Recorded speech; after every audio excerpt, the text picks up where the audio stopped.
Harry Truman, 1884-1972.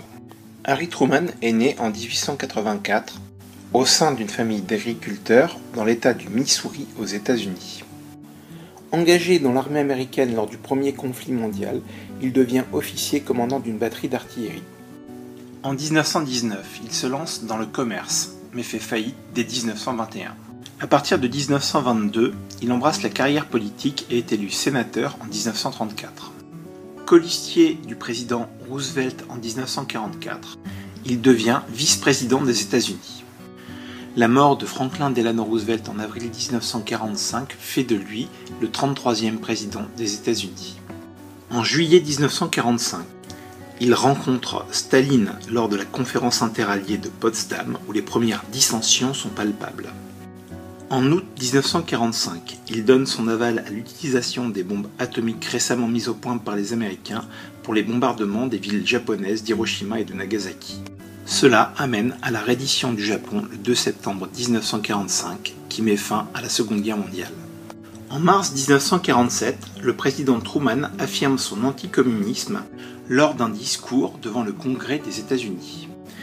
Il expose sa stratégie internationale d'endiguement de la progression du communisme qui sera érigée en une doctrine portant son nom.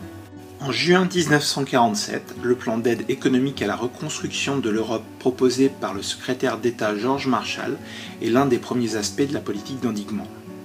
Le printemps 1948 est marqué par la décision soviétique d'organiser un blocus terrestre autour de la ville de Berlin. Harry Truman relève le défi soviétique en favorisant un pont aérien de ravitaillement de l'ex-capitale allemande. Cette même année, il prend la décision de mettre fin à la ségrégation entre noirs et blancs au sein de l'armée américaine. Bien qu'impopulaire, il est le candidat démocrate pour l'élection présidentielle de 1948 qu'il finit par remporter. L'invasion du sud de la péninsule coréenne par les communistes nord-coréens conduit le président Truman à engager les troupes américaines avec l'aval de l'ONU.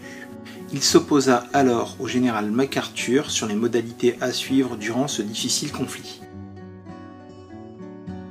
Extrêmement impopulaire, le président Truman renonce à se présenter à l'élection présidentielle de 1952 et quitte la scène politique. Impécunieux, il évita une situation inconfortable et humiliante grâce notamment à la rédaction de ses mémoires. Il meurt en 1972 des suites d'une pneumonie à l'hôpital de Kansas City.